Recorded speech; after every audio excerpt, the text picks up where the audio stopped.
శ్రీవారి ప్రసాదాన్ని, వెంకటేశ్వర స్వామి ప్రసాదాన్ని కుట్రపూరితంగా కలియుగ దైవం యొక్క ప్రతిష్టని ఈరోజు ప్రపంచవ్యాప్తంగా టార్నిష్ చేసి ఇమేజ్ని, ప్రసాదాన్ని జోకులు వేసుకుంటూ తినే స్థాయికి తీసుకొచ్చింది మీ కూటమి ప్రభుత్వం కాదా?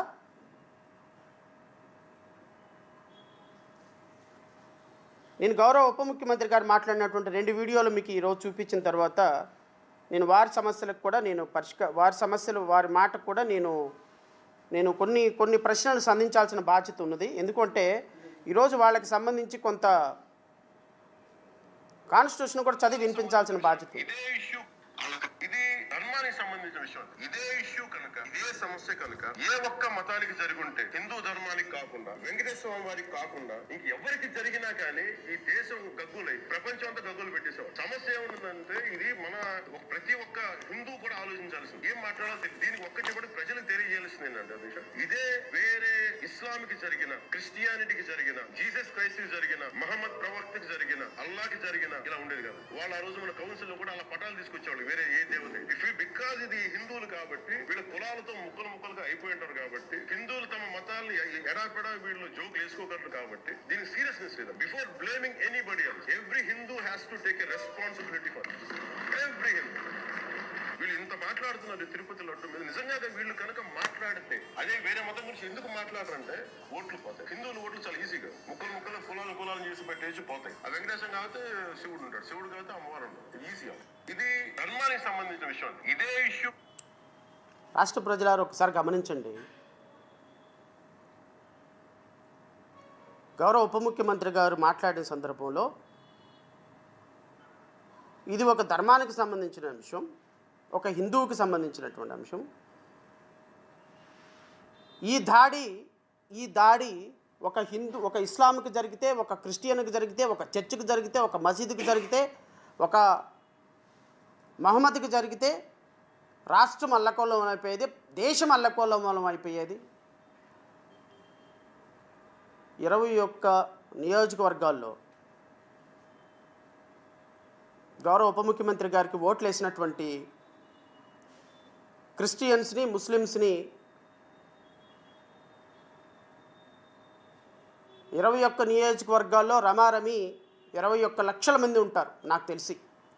కాన్స్టిట్యున్సీలో ఒక 50,000 మంది ముస్లిమ్స్, ఒక 60,000 మంది క్రిస్టియన్స్, లేకపోతే 60,000 మంది క్రిస్టియన్స్, 30,000 మంది ముస్లిమ్స్ ఉంటారు. అంటే రమారమి వారికి ఓట్లు వేసినటువంటి 21 నియోజకవర్గాల్లో ఉన్న 22-23 లక్షల మంది ముస్లిమ్స్ని, క్రిస్టియన్స్ని అడుగుతున్నా, ఈ వ్యక్తికా మీరు ఓటేసింది? ఈ వ్యక్తికేనా మీరు ఓటేసింది? సిగ్గేమని ఉందా మనకి? ఒక రాజ్యాంగబద్ధమైనటువంటి పదవిలో కూర్చొని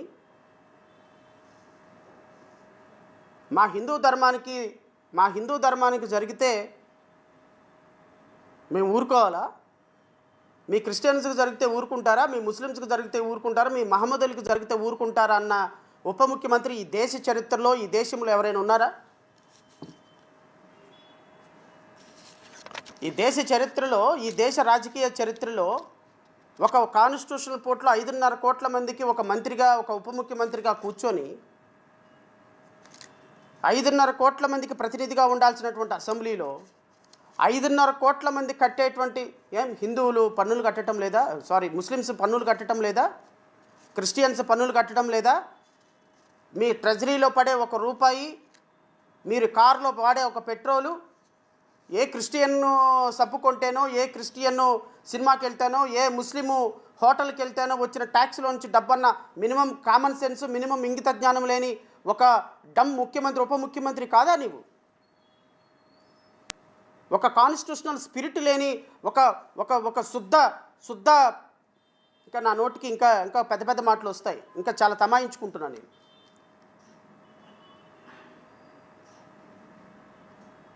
ఒక శుద్ధ వేస్ట్ ముఖ్యమంత్రి, ఉప ముఖ్యమంత్రి నీవు కాదా? నిన్న మీరు అసెంబ్లీలో మాట్లాడినటువంటి ప్రతి మాట ఈరోజు ప్రతి క్రిస్టియన్ని, ప్రతి ముస్లిం యొక్క గుండెని గాయపరిచింది. ఎవరండి క్రిస్టియన్స్, ముస్లిమ్స్? ఈ దేశంలో పౌరులు కాదా? ఈ దేశంలో ఓటు హక్కు లేదా? ఈ దేశంలో బ్రతికే హక్కు లేదా?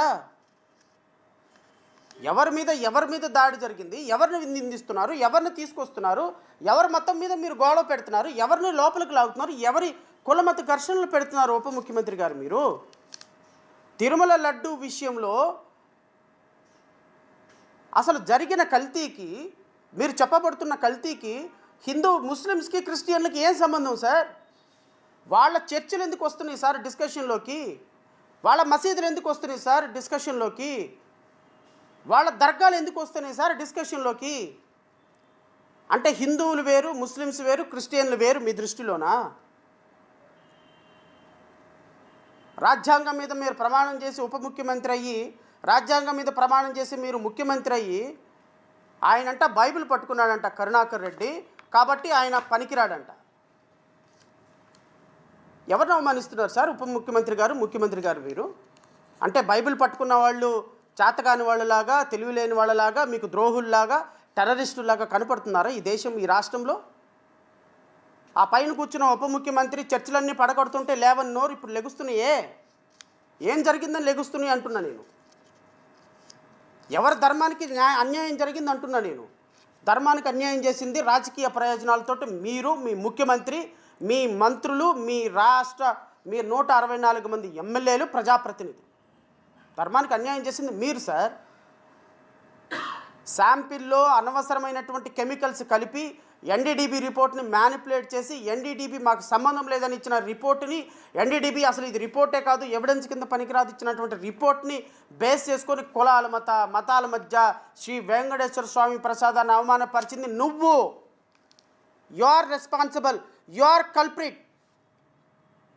I can say Pawan Kalyan and Nara Chandrababu Naidu are the culprits.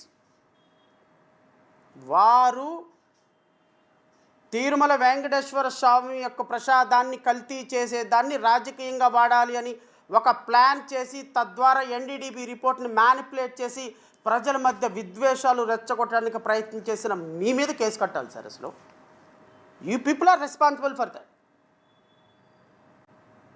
ఎవరిని అంటారు మీరు? ఏ కులాన్ని అంటారు మీరు? ఏ మతాన్ని అంటారు మీరు? ఏ సాంప్రదాయాన్ని అంటారు మీరు? ప్రజలకి మంచి పరిపాలన ఇవ్వమని 164 సీట్లు ఇస్తే కొట్టుకొని సావండి అని చెప్పి వాళ్ళ మధ్య మీరు అసెంబ్లీ సాక్షిగా చిచ్చు పెడతారా?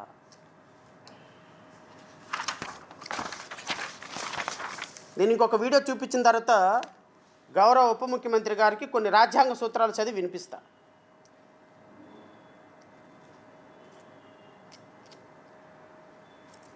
ఈ నెయ్యిలో కల్తీ జరగలేదు ఇవన్నీ వీళ్ళు మాట్లాడుతుంటే దాని మీద చాలా కంప్లీట్ వివరణ ఇవ్వాల్సిన అవసరం ఉంది అనిపించింది అధ్యక్ష.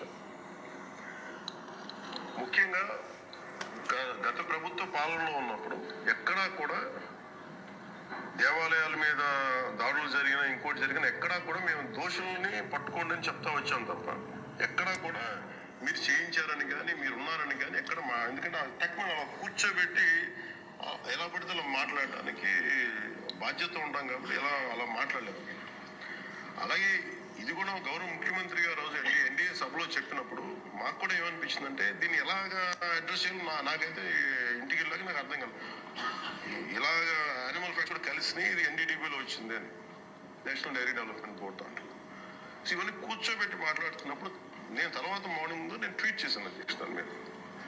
ఎందుకు ట్వీట్ చేయాల్సి వచ్చిందంటే వరుసగా నన్ను ట్యాగ్ చేస్తా చాలా మెసేజ్లు వస్తా ఉన్నాయంట.